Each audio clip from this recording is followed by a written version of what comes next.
there, buddy. It's me, John. It's me, Joseph. Sorry we're late, but some technical difficulties, but we are here, and we're going to be building, or painting... Dwarves. Yes, both. dwarves. You know, dwarves are both ways. So, we got our phones on, watching questions and things like that, so if you guys have any comments or want to talk to us about anything in particular, we are going to be covering that, or covering whatever you guys want. So right now, on this guy, if we can hit, other way. Yeah, there we go, that's it. Down a little bit. Yeah. There we go. So this is my Engine Master for dwarves, and I'm currently doing the golds. It's getting a little washed out because of the lights in general. Yeah. I don't know if that's any better or not. I can increase the...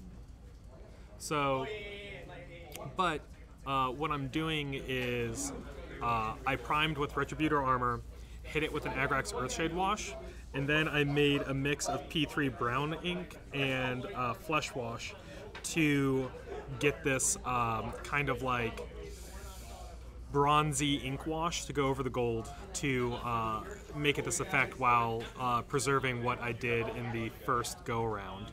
So I'm still working on this. I'm going to put the light. And while he's doing that, I'm going to be constructing. Do you mind if you can see? Yeah. Constructing these guys, if you can see them. This is the Volkite Berserkers. Yeah. So he's gonna help me with that as I'm getting started on that, because this is my first time. I think I gotta glue these things together, don't I? Or does yes, snap no, they are not snap fit. You will have to need to glue them. So, but you have the plastic glue, right? With this too? This glue? Yes, that's the plastic glue. Okay, good. So here we go. Let's see what I can do here. So yeah, at least for now, I'm done with the darker golds, and I'm going to start blocking in some of the other colors on him. The first being the non-metallics, and then I'll be able to move over to the metallics from there. So I'm going to start with Sanguine Base, which is one of my favorite colors, and it is the core color of Barak Nar. One of the reasons why I chose that scheme was because I get to use this color that I love so much. And this will be the predominant color for all of the clothes. I'm going to want a smaller detail brush, so I'm going to be using my Series 700 to hopefully get the detail in just right. So yeah, I hope everyone else is working on models or thinking about how they're going to be working on their models. I'll be posting up a blog about this later on today. So if you guys wanted to get a little bit more either insight into what I do or kind of see the progress I'm making, that will be a great way to do that. So their uniforms are actually pretty dark. So this Sanguine Base is actually going to perform kind of like the job of a mid-tone. So I get to block all of this in and then hit it with a black wash. But I'm going to wait to do that until I block in the rest of my silvers and blacks, because I can hit those with the wash as well to really kind of strengthen everything. One of the issues that I have with the Caradron Overlords is the fact that they have so many bits and pieces overlapping each other. I'm gonna make an argument. Yeah, Jim, I miss you watching me paint stuff IRL. Now, when it comes to clipping these things out, there's a specific order I do these things in. Follow the instructions. Okay. Don't clip them out because they're all numbered, Joe. Okay. So when you look at them, you can see each one, like, so this is piece 68. Oh, wow. So, and you're going to follow the instructions completely. So, like, you can clip out 1, 2, 3, 4, and 5 out of the sprue, but don't go further than that until you're ready to go to the next step. Okay, awesome. And back to painting this guy, when you're working on like a metallic primed surface, doing non-metallics will take a couple of coats just because a little bit of that luster will show through, and if you want them to be believable as non-metallics, you're going to have to do just a couple coats to really get that in. Make sure it's believable. I do have the package he comes with. Oh my god, that's so shiny. Right here. And it's basically my color map. So I'm going to be following this pretty closely to make sure that I am painting this as close to studio colors as possible. So we're on a little bit tedious part of the process, which is blocking everything in, but it's personally, like, this part can make or break models just because you base everything off of this. So I really do like these Caradron Overlords models. They are super neat, and they have all this amazing detail to them, and I'm really excited to see how it comes together. Yeah, I'm really excited about just these dwarves in general because they look so Cool. awesome. Cool, awesome, and it's like you don't want to face. You don't want to face them in battle, really. Yeah. You don't want a bunch of short, angry, naked men running at you. But I've also decided for the color scheme, I've decided just to go with the default color scheme and just practice on my application and techniques. Yeah, I think that's really great, especially for like first armies, to really focus on the fundamentals and not try to do anything. Yeah, just because, you know, hey, it's much easier to follow someone else's formula to figure out what steps you got like wrong or what you need to work on. Yeah. So it is really good. By the way, Ricky, if you're still watching, everyone here misses you right now, and they're looking forward to you showing up. Indeed. Indeed. So a really important step. I know a lot of people don't like to do this too much when they're basing, but really thinning down your base paints is an excellent way to make sure things get coated, and coated correctly. Because the thinner the paint, the easier it's going to glide over the model and hit the areas you're trying to hit. It gives you a little bit more dexterity. Where like Games Workshop's, their base paints, they're pretty thick, and that's fine. Like, if you're experienced with them, you can make sure that they work just good for you.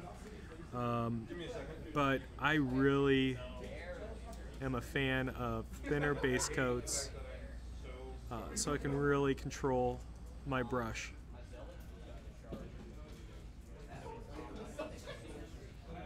And so if I had to do this guy again and I was painting another one of these guys, I would definitely sub-assemble this model. Make sure that the hammer and the backpack were off of him as I was painting, just because they are really big pieces that obstruct a lot of the model itself. There's some things that you just can't get around, though, which a painter will have to kind of figure out the best way to tackle. But luckily, not to toot my own horn, but I've done this once or twice, and I can hopefully make the precision paints that I need to. So I'm not really trying to shoot for this guy being like show quality by any step of the imagination, but I do want to make sure that he looks really interesting and appealing, especially for newer players, because the whole purpose of this guy is to make sure like new players are interested in looking at these armies and like getting into this world, right? So making sure that the colors are crisp and firm and all that good stuff. So I'm starting to get the hang of this now. I'm seeing yeah. a pattern. Yeah, and a lot of times when you're building models, you can follow the numbers, right? Yeah, I'm seeing it. I mean, it has like 1 times x2. I'm like, oh, that's times. That's multiplied. So there's 2 of them. So.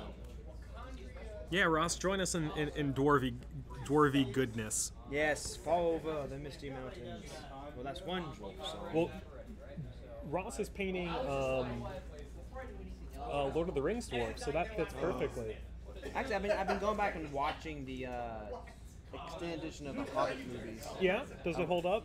Oh no, I think they still hold up. I mean, I can see that there's definitely some pacing issues. I can see that, but I still enjoy it, especially because they have dwarves in them, and they show dwarves in the glory, in all the glory. You know, they're just a butt of a joke. So actually, you see the honor, you see the royalty, and the dedication, and I just love. And I love the interaction between the characters, between just the lines they have, and the acting is really good. So I'm enjoying it. Well, good. I am starting on my next color now, which is going to be black, and this will go for the piping and his hammer handle. And once again, we want to make sure it's thin and good to go.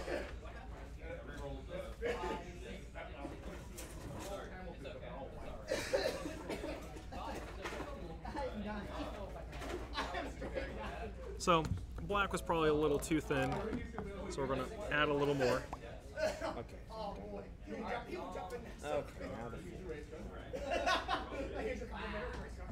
I even got a, was it like a dragon, fire dragon, and a dwarf on it? Yeah, magma dwarf. Oh man, that's just dessert right there. I don't know. I think I'm gonna wait until I get really good at painting before I get tackle that. I don't know. Joe, I would just paint it. Paint it? Okay. Yeah, because it's one of those things you're always going to get better. Yeah. So no matter how long you wait to paint it, whatever paint job you put on, you're going to be like a year from now being like, I probably could do this better, and you're going to want to buy and paint another one. Okay. So paint. Paint. Right. And you know what the best color is, Joe? What was the best color? Done. Done? Ah. So it's much better to paint something at your skill level as opposed to play with an unpainted army that you're not painting because, you're afraid of not getting it just right, So take the time and just do as best as you can and realize that you can always come back to it later. Okay, cool. I will do that. But I'm still looking forward to it because it's a fire dragon. Yeah. It's a fire. I have a fire dragon. The dwarves. So. And we got Mark here now, who's working on his Chaos Warband, Slaves of Dorkness. Yeah, nerds. Except nerds that beat you up. Yeah, they are. A bunch of muscly nerds. So, it's just one of those things where I base coat all this black in, and a lot of this is going to be brightened up by some off blues to make sure that you can see the riveting or ribbing of the piping and the craftsmanship on this handle.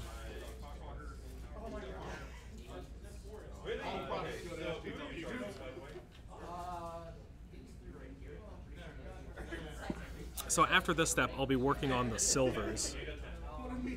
And then from there, I can do another wash layer on this guy. Hey John, you know what I'm really excited about? What are you really excited about? I am excited about the new Shade Spy, Underworld release for... No, it's called Shade Spy. You were right the first time. What was that? I got it right the first time, Buck? You were right the first time. Yeah. Yeah, I'm really excited for the new release. Yeah, Night Vault drops this weekend. We're all pretty excited about it here. Now, Mark has slowly converted most of the staff over. Yeah. Well, another Caspian introduced me to me last year, and I really enjoy it. Yeah. It's nice and simple, and now I just gotta. I've already built my deck. I just gotta use it to see the fine tune it. Yeah. All right. On to the metallics. And we're going to be using P3's Cold Steel as the base color for it. And the reason why I waited on metallics for the last one is because it contains those metallic flakes, and I didn't want to mix in with the other matte colors that we were doing. So I'm taking a bit of this cold steel and glopping it into a pot and making sure that it is sufficiently thin to go on the model itself. Once again, referring to my reference photo, I know a lot of this is going to be steel. I can use my bigger Series 7, I want to say, oh wait, no, this is the P3 Work Studio brush, which I really like.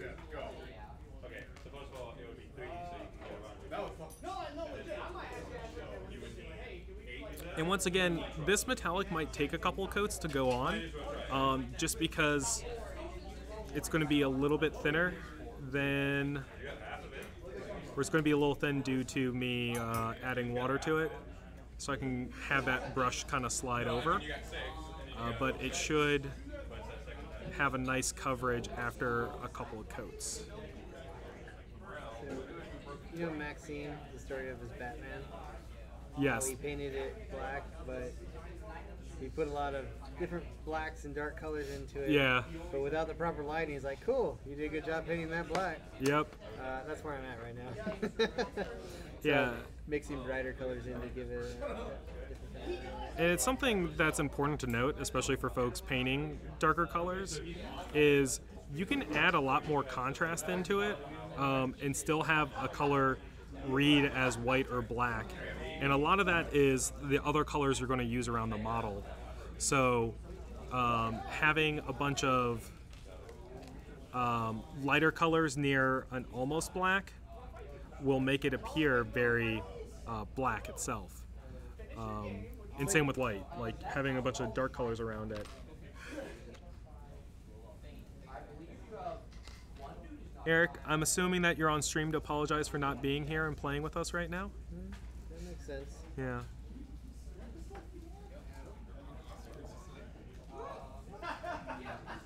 So yeah, a lot of this, especially on the backpack itself, since I don't have like a direct reference view, I'm gonna have to make up a lot of the color placement, but there is a guide for it to kind of follow from the front, right? So like, I know that this side of the hammer is all silver, and the other stuff is going to be bronze or gold.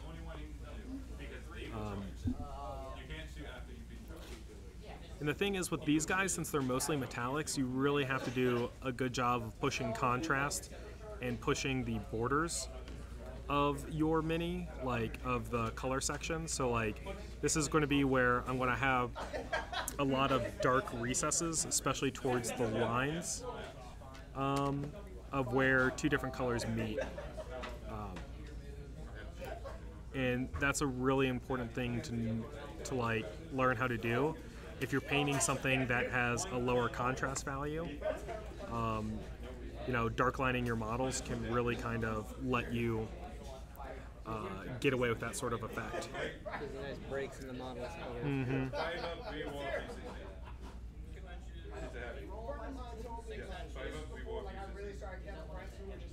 And I'm using one of the Games Workshop painting handles because I'm sick and tired of touching my model and ruining my paint job.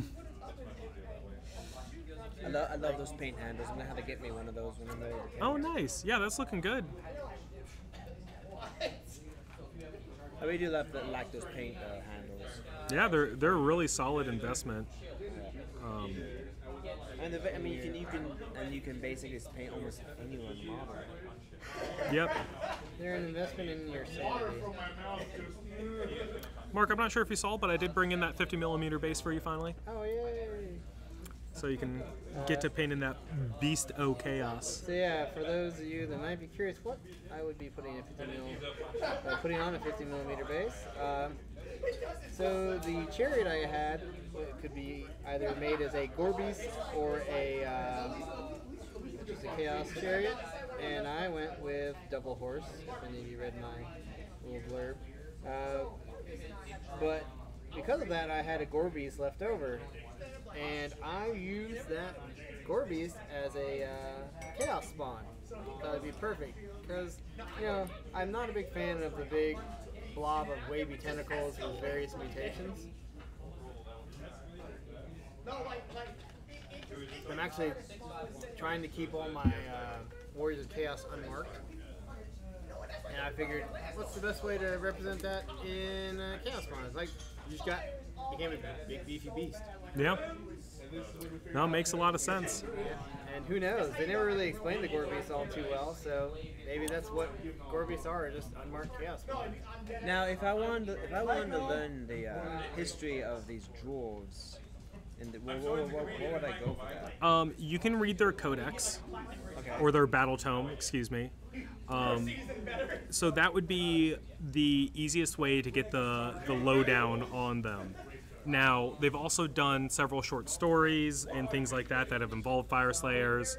There should be a little bit about them and like the Underworld's fluff itself. And then there's also there should be some other like audio dramas and things like that that involve the Fire Slayers. Like any places online? Yeah, so there should be several online things, and you should be able to learn a little bit about them from either the Warhammer community site or the Games Workshop general site. Both of those places would be good areas to start.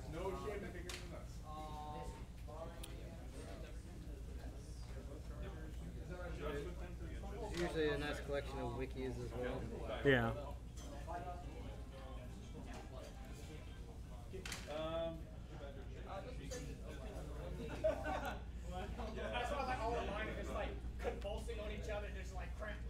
So yeah, there's usually a lot of online information. Alright. And it just kind of depends on what your favorite format is. Whether it's like wiki pages or like novellas or novels or... I think if you really want to learn more about what your people can do, you definitely want the novels. But if you want just a gist of like a short history and what they do on the table, yeah, like what they're concerned about, especially in the Age of Sigmar setting, because like so many people are like, for my guys, they're looking for Aether Gold, which is Sky Gold. Which is basically this magical gold that got lifted up into the atmosphere of a lot of different worlds. So it's pretty cool.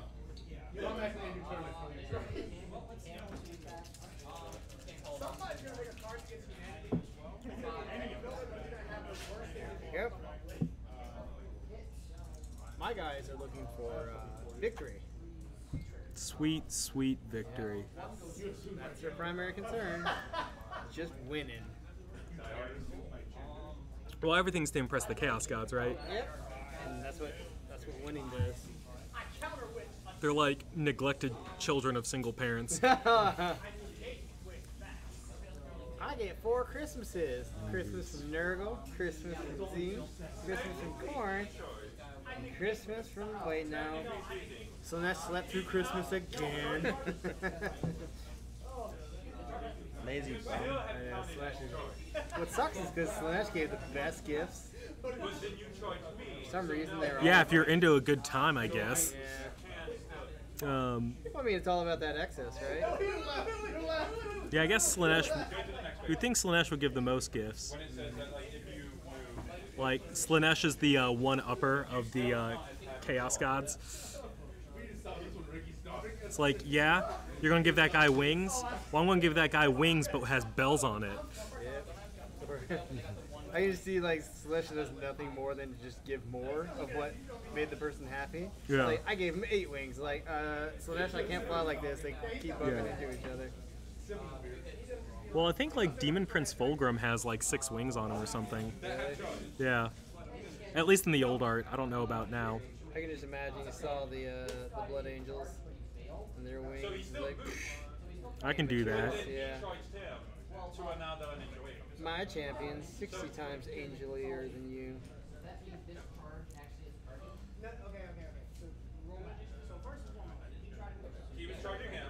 So infinity times Angel. It's like, so that isn't a number. It's like, it is now. all right. Oh, I like that silver. Yeah. Now I'm gonna ruin it all with a wash. So, I'm getting close to doing all the silver areas on here, and I'm going to make sure that I have everything before moving on to the next step. Because the next step is going to be washing. And the washing is going to be a dark black wash over all the silver pieces, and it will add detail into the recesses and definition into everything, and definitely it will start pulling away from the golds and all that, because right now, like, everything's kind of bright and shiny. Having that bit of darker metal or a little bit of shadow to that darker metal will build a lot of character in this model. So I'm going to give it a second for the metal to actually set into place, and then I'll do a quick wash. And the wash is only the start on the shadows. Like, I'm not even done on the shadows of the gold or even the bronze itself, because I really need to push it to have that definition and have that separation of color to it. So, like I said, it's really important to give your models enough time to dry before moving on to the next step, because this is a great way for you to kind of goof things up. And this is generally like when I would go to do another step while I'm waiting for the silver to dry. And if I had my basing material here, I would probably do that, like do a little bit of base coat on him. Yeah. And the plan is to do the Sterling Battlemire on him, and just do like a normal grassy field kind of thing. Like I said, these models to me are more for having ready to go to give demos of Age of Sigmar than they are necessarily like to be that show quality piece for me. I just want to make sure that I have an easily accessible model for people to work with. And while I'm here talking, I saw a very important piece that I needed to make silver, which is going to be his little respirator. So always make sure that you're looking at your model and kind of seeing what you're doing, going back and forth, and recognizing areas that you might have missed. I personally think he's coming together pretty well, and with a bit of highlighting and a little bit more shadows and things like that, and some probably special effects on his weapon and eyes, he should be pretty good to go. But like I said, I want to push those shadows a little bit more and push those highlights. So, as I'm sitting here, I got time to chat with you guys, or chat with Mark. Yeah, if you have any questions, just let us know in the comment section below. Mark, I see that you're painting big blocks of silver on your guys. Yeah. Are you planning on tinting those, or are you going to leave it like a cold steel? I think I'm going to tint them. Yeah. I hadn't really planned this guy out. Yeah. But as I was blocking in the shoulder pad, I thought to myself, well, did I want to keep it black? You know, I might tint it with the coal black. Yeah. Turn that into a wash. Yeah. Match the. That'd be pretty Their good. new metal, the boiler black, is rather nice. It's like a, it's like bolt gun from GW, Yeah. but with a black wash already added to it. So it's got a softer tint to it. It's not pure sparkle. Yeah. It works really good, like for cabling, or if you want, like, say you're doing like a Legion sort of undead army, and you want a really dulled down metal. Yeah. It works great for that, I found. Definitely use it. I do have it because I think I got it in a pack. I like P3's metals. They have really good metals. I usually lean towards P3 as far as paint's good because they're nice and thin. They're wet, yeah, they're very wet. The only problem with them is they don't have quite as diverse as colors as They haven't the been other around brands. as long. So. They're getting there. Yeah, no, they've. How much did they say at Fort Wayne that they had ready to go? They're planning on doubling their line, Yeah. so however you want to take that. but that's like way down the line. Like they are. It's not going to be like tomorrow. You're going to see twice the P3. They're basically doing restock waves of their current paint line, and every so often on those restock waves, we're getting like anywhere from 1 to 6 new colors with it, which is pretty awesome. Like they did that wave right before Monpok came out, and I think there there are a couple of tints that I wish they had. Maybe one day. Like their coal black is pretty good, but I wish it was a hair darker. Coal black is my Frank's Red Hot. yeah. Like it's dark. I usually have to wash it down a couple times so to get it quite the right tint I'm aiming for. What is he? He's a Chaos Sorcerer. Oh, just a hero character. Yep, just a run-of-the-mill, not on anything like a horse that would make him really cool. the Zinch disc? So, Jim, we don't know yet. We're still planning it out. Undivided. We're still trying to plan out how we're doing the Tales of the Warlord thing. I don't know what point value we're going to, but the idea is at least to do all the starter boxes and see if we can progress from there. We have a lot of people in it, and yeah, it's really easy for people to get burnt out, especially after a little bit of required painting. I know like the Stegadon green dry brushes over the coal black real well. I'm just covering the silver that escaped.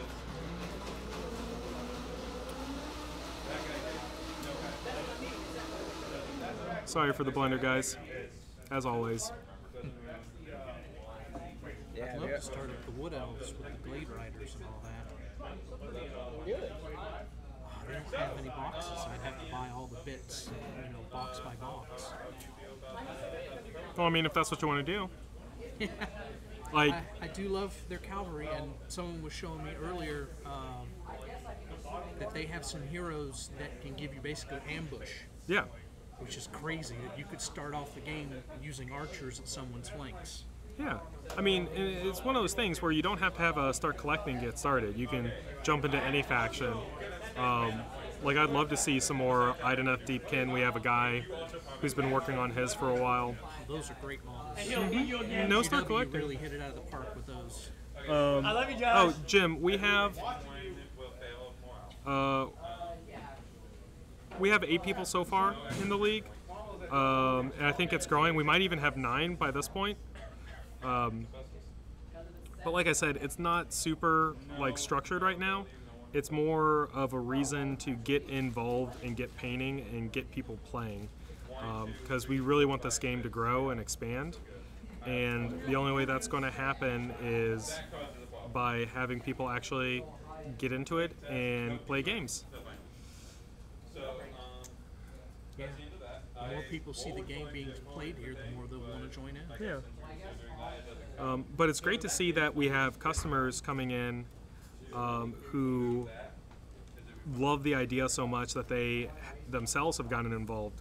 Because we originally thought, okay, cool, it's just going to be us staff members, and we'll kind of do this thing as an exhibition. But then we had immediately customers coming in and being like, count me in, let's do this. Let's start, and they chose random armies, which I absolutely love. So the Parentes and Eric and some other people have gotten into it, and I can't tell you how much I appreciate them taking a leap of faith for a random army. It's part of my job to jump into random games and not know what I'm doing, but it's great to see people in the community taking a stab with it and getting excited about it. Absolutely love that. How many points are y'all starting out with? Starter box. Yeah. 500. So right around 500? Because there isn't a starter for Wood Elves, so if I try to jump in, it's... Yeah, just basically grab a hero, grab a baseline infantry, or something that can become baseline infantry, and then grab a character, not a character, but a beast or something, something big, whether it's like a tree lord or like a unit of your stag. So if you have like a unit of archers, unit of stags, and a if hero. your general was a Weight Watcher, Weight Watcher, the archer girl, they become battle line, the stags. Yeah, so just do that. Do the thing of stags, and then find another like kind of specialist unit Yeah, to because throw. they're in. already 220 points at a min unit. I mean, that's a lot of points. But I'm being here told they're very good. It's one of those good units in them. Well, give it a shot. I'll have to order a bunch of the characters though, because they're direct order right now. Yeah, well, we can get them in for you. So yeah, I got the wash on there, guys. So I'm going to once again let this sit for a minute. And I'm probably going to do a little bit of the Reichland Flesh Shade wash, targeted on certain areas of the gold itself to give it a little bit of that luster. And so we don't have to wait too much. Oh, I'm all the way to the head of the helmet decoration. Cool. Are you following this? Okay, cool. Follow Yeah. the instructions. Yeah. I'm on That's- 17 or 18. Yeah, I'm on 18 right now. That is something I always tell people. Follow the instructions, especially when you're first starting, because it's It's like Legos. absolutely. Did you go over Legos, John? I sure did. Oh yeah. Me and my brother's favorite genre was sci-fi, the space one. The Ice Planet. Oh, Ice Planet was that, and Aqua Zone was my favorite. Because it's ironic because they both involve water. Me and my brother were always into the medieval sets. Oh, God, yeah. yeah. That stirred up too much emotions on this definitely.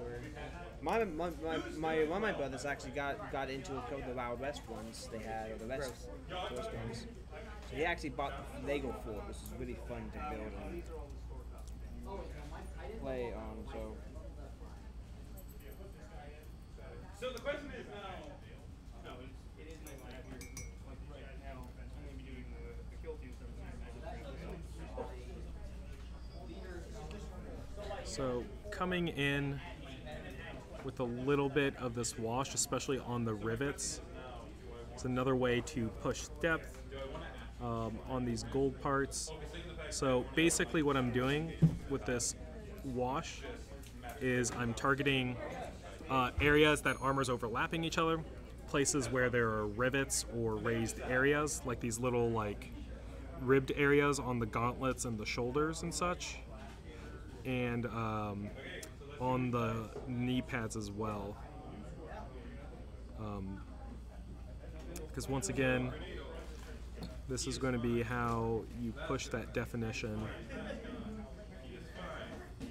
Yeah, Ross, me and my brothers, we actually kept all Legos. We're going to keep them so our children will have something to play with when they grow up, because we're definitely going to introduce Legos to our children when the time comes.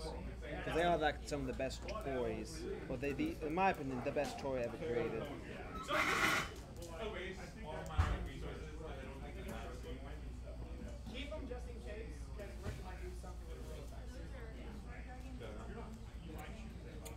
I need extra coats of this sickly skin on black. Yeah, Mark's currently doing an almost white over black, and that will always take multiple coats.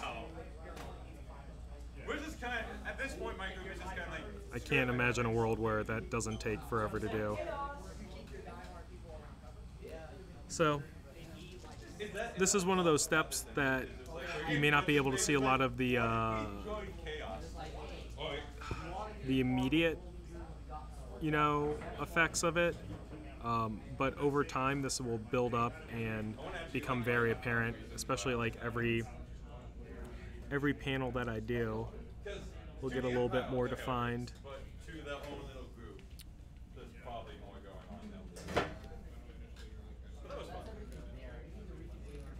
So focusing on the little overlapping plates, the rivets, the buttons, all that sort of good stuff. Really makes this model pop. I'm literally at that point in the game where I'm just like, hey, I'm cutting my losses. Good.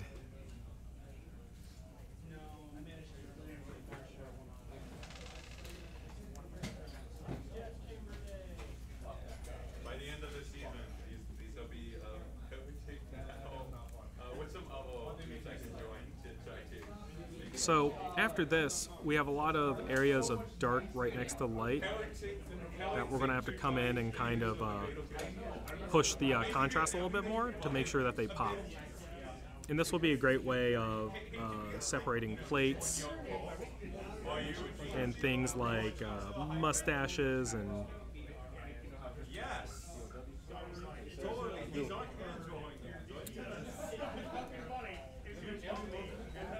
so I'm making sure to like line the beard. I absolutely love these like face plates with the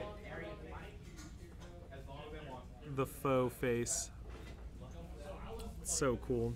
I like to think since their suits are essentially hazmat suits,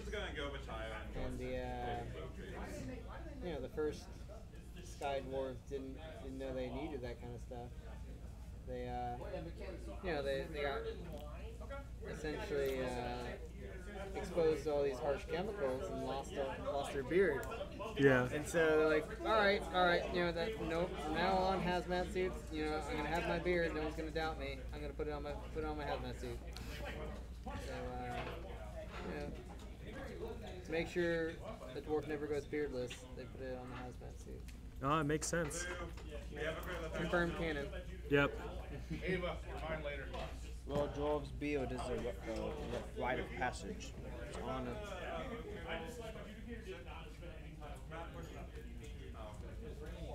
I will say props to Privateer Press for having beardless dwarves. Yep. It's very cool. How would you feel about that?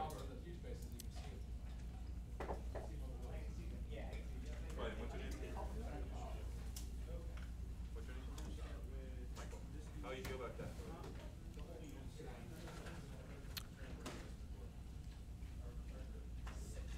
One important thing with washes, you want to make sure that it doesn't pull anywhere that it shouldn't.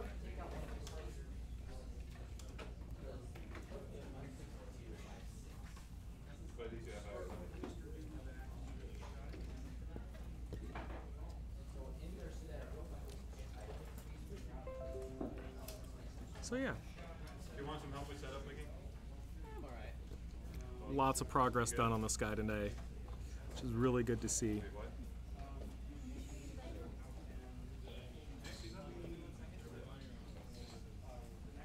I'm gonna show this guy on camera because I know if you're like, check this out. It's like it looks black. No. Yeah. We went over this, guys. Joe, you having fun assembling your models? I am. Right now I'm just trying to clip them all out, but it's just fun. It's really relaxing. It is, and it's purpose-driven too. So if you want to complete it and you want to get it done, it's a challenge because you're trying to do it without cutting the model itself. So there is that aspect of precision, which I enjoy. John, what color do you use to show like cuts and stuff? Like where the horns are protruding, I want the pallid flesh to become. So that's usually a red ink. A red ink. So you can use red or purple ink and thin it down a bunch. And that'll show irritation where like the horns have erupted out of the skin. I mean, like, and with you, like, it's basically any sort of like what color of blood do you want them to have? Like whether it's, red, purple, blue. If you want to be blue, you can do like. I would always recommend doing blue with like a little bit of red to it, just to give it a little bit of warmth. Yeah. But you do have to like thin it down a fair bit, because the P3 inks are very, very strong. But yeah, guys, we're getting close to that top of the hour thing, so we will be signing off in a minute. But thank you everyone who's come by and watched us paint and get stuff together. I know that I got a lot done on this guy today. And I'm hoping y'all learned something, or at least had fun. All right. All right. Bye-bye now. Bye.